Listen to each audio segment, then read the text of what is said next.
you've ever looked at this in reality, it's mostly gibberish because it's little bits of this connection, little bits of that, really hard to put together, but it's theoretically possible.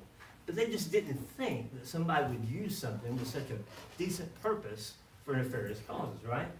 And there are lots of them out on the internet. We've looked at SSL Heartbleed. We've taken a look at network shares. How about DNS? Those can be poisoned. The entire structure of DNS is based on trust. Security certificates, right? We trust higher level security certificate providers that they have vetted whoever that is. So if we get a certificate from a higher level provider, we assume that that's good. Maybe not so much. Email, phishing, and spam. You assume if you get an email from your brother-in-law or from the company you're doing business with, that there's no problems with it. Yet people are abusing that all the time. Adobe Flash. And we could talk all day about the problems with Adobe Flash, but it's so bad most people aren't using it anymore. Ping, okay? A simple utility. Every network administrator has used it at some point, yet you can flood networks with it. But how about hardware? Okay? Is hardware just as vulnerable? So, the question is, how many keystrokes does it take to hack a computer? As many as needed. As many as needed. All right, let's find out. So this is a USB device, right? I'm just going to plug this into my machine. Let's see here if I get this connector. If I can.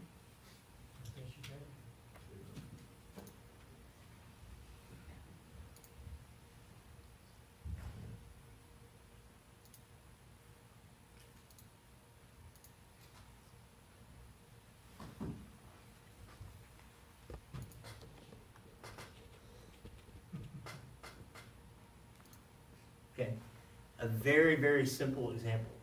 Everybody says, that's not hack, it didn't do anything weird. What did that just do? Okay. It took control. This is a process, everybody's heard of bad USB, right? How many of you have actually played around with bad USB? Okay. What happens is, so let's take a look at these two different devices. This device is the USB dongle for my presentation connector, which for some reason is not working. This is the one that I just plugged in that ran that program. What do the connections look like? The same. They're about the same size, right? How does that computer know what to do with it? Well, the answer is in the MAC address, all right? The MAC address has a vendor ID and a product ID. In this case, this USB device says, oh yes, I'm a Logitech keyboard. And my computer says, well, sure, okay, Logitech keyboard. And it can send as many keystrokes as I can put on a file as it wants, okay? And anything that wCry could do through the two NSA tools, this can do by plugging in. No need to download anything. It does it natively. And guess what you can do to stop it? Just about nothing, because it's an inherent vulnerability in USB. The designers of USB assumed that if you had physical access to that computer, you had the right to do whatever you wanted to do with it. They never thought anybody would distort a MAC address or change a VID or a PID in order to be something that that device is not. Yet we can. And guess how difficult it is to do this? Not very.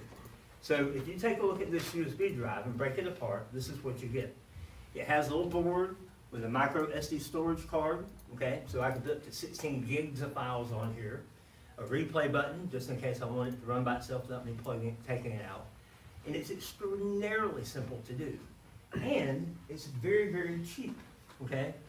This is made by an organization called Hack5. If you never looked at their stuff, they have great videos. It's a great place just to get some neat tools to play around with. SparkFun makes a controller, a little red one that you can buy for about $20.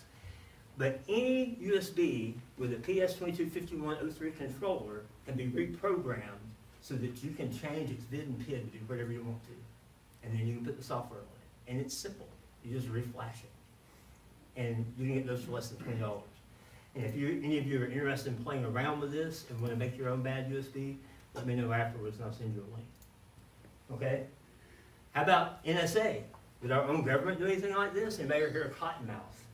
So the NSA developed a version of USB so that once you plug in this cable, built into the cable was a little bitty radio transmitter that could be picked up to 30 miles away.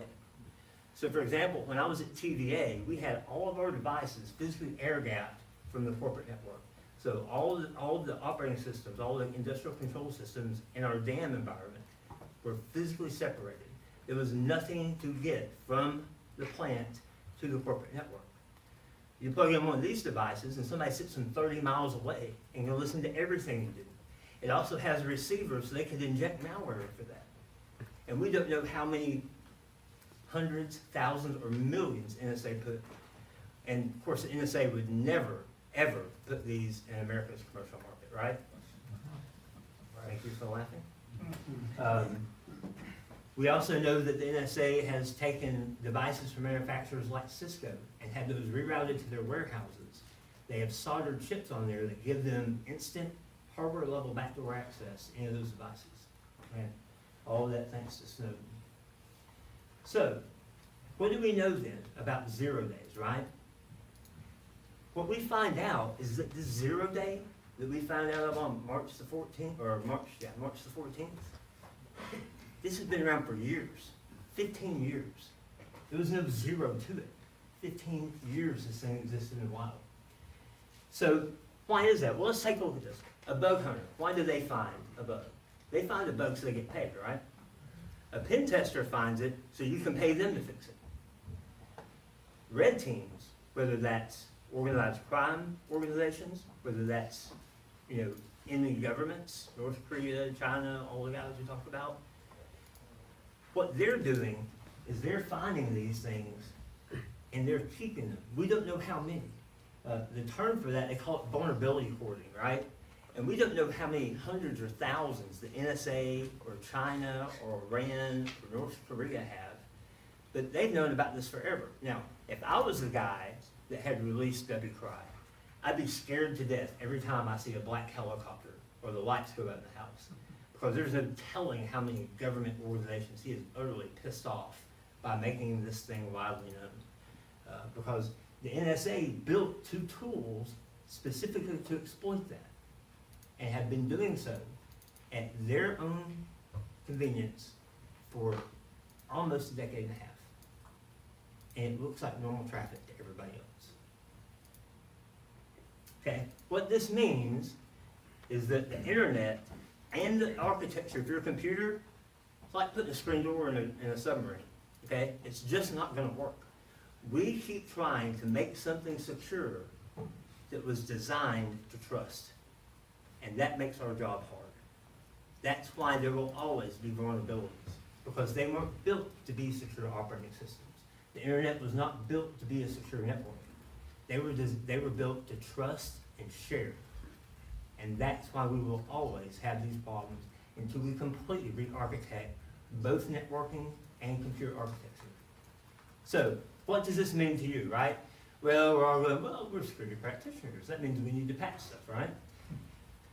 So, who has a smartphone, right? Who has Siri enabled on their Apple device? Hold up your Apple device if you do. Hold up your Apple device if you do, seriously. Okay, how about the Google Assistant for Android? Hold it up if you have it enabled.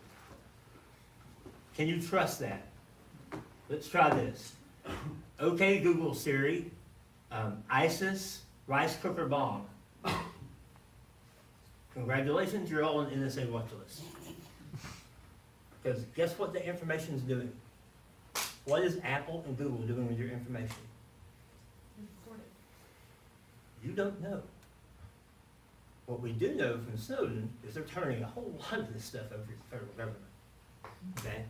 What we do know is that they're putting those on computers that other people can access. What kind of information? There's a lot of it. Your PHI, where you are, your GPS, your contacts, web surfing, what did you buy, what did you say, okay? All of this stuff is your data, and they're getting it. And if you have a personal assistant, whether it's the one in your pocket, or you have an Alexa assistant, or was that Amazon, I think? Okay, these devices are sitting, smart TVs, listening for your verbal command. They're listening to everything.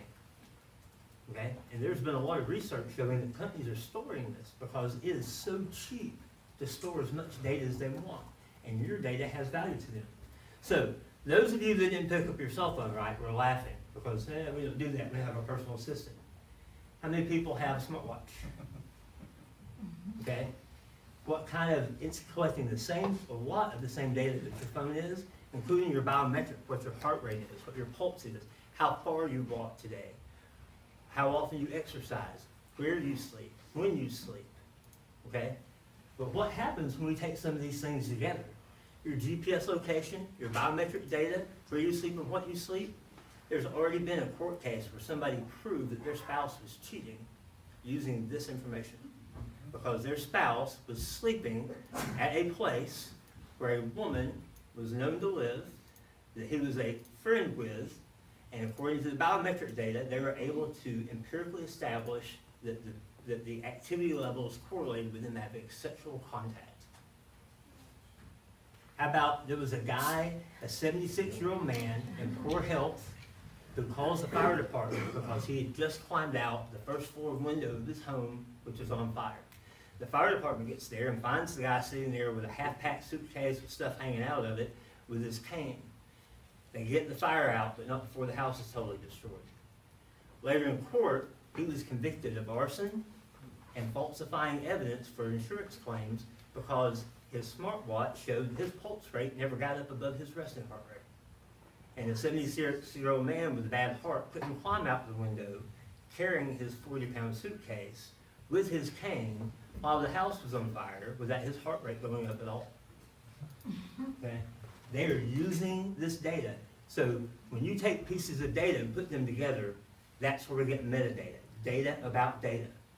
Who's getting yours, and do you understand what that means to you? How does this impact trust? Okay? Well, from a network standpoint, the networks have problems based on trust. Computers, their architecture is based on trust. Fundamental problems. Yet we're trusting companies with tons of information every day and hoping that they use that right because they're a good corporate citizen, right? So who's protecting us? So taking a look at textbooks, for example, in colleges. Once somebody's written one, which can take years, it takes an average of 2 years for that to be edited, an average of 2 years for that to be published, and an average of 2 to 3 years that exists out. So you could have your kids in school learning about a subject that's already 8 years old. Okay? How about laws? All right? So a federal law takes an average of 263 days to get passed, but only 4% of laws that go before Congress ever get passed. So how long is it taking our legal system to protect you and your rights and your data? Okay? When you think about Moore's law, right, that technology doubles about every 2 years, I was showing this to my wife, and my wife said, that's like technical inflation. I said, that's actually kind of true. All right? The technology is doubling every 2 years, but we've got a 3 to 8 year window for our system to do anything about it, to teach people how to respond or to pass laws to respond to it. Okay? We can't delegate that out to others because the industry has to. We're the only ones that have the power to react in a timely manner, right? Because it's your data. Now, Bruce Schneier, the guys, most of you know him, kind of the father of encryption. He got involved with the NSA back in the 90s about some encryption that he was trying to release overseas and the whole flipper chip thing. He has a great book, if you haven't read it, it's called Data and Goliath, talking about a lot of the same issues. Great quote. By 2010, we as a species are creating more data per day than the sum of everything from the beginning of human time until 2003. Okay, every encyclopedia, the Bible, every poem, every letter written, we produce more than that every day. Our devices are spewing data everywhere about us and what we're doing. And companies are collecting it and selling this stuff, making millions and millions of dollars, and selling it to other companies who put the metadata together to create a profile about what you are and what you're doing. On the other side of this, Mark Zuckerberg, CEO of Facebook, privacy is no longer a social norm. Now, my favorite thing about that was after he did that, a reporter then took him to task and went and found out a bunch of stuff about him and published it, and he didn't like it so much. We, as IT professionals, have to balance that. All right, Tim Cook, CEO of Apple, ultimately protecting someone else's data protects all of us. And that's where we fit in, all right? we have to tell everybody what the problem is, and we have to be a part of that solution. Not just for us, but for everybody. Because we can't expect the government, and we can't expect traditional education to move fast enough to be responsive at the rate that technology is growing. All right? The other question here, security versus convenience, right? The reason we allow Siri to listen to us is because it makes our lives easier. All right? Security versus safety, the whole 9/11 problem. We gave up a lot of safety, or a lot of security over the 9/11 in sense because we wanted to be more secure. Laws aren't moving fast enough, schools can't keep up. So ultimately, our rights and our brains are ours to use, not the government, not educational institutions. And our convenience and safety come at a cost. And the problem for us, like for example, my children, I have 4 children, they love using social media. My kids don't fathom that one day, the dream job they're applying for, their boss is gonna look at everything they've ever put on Facebook, or Instagram, or Twitter, okay? And my kids think I'm the most draconian, Nazi privacy guy in the world.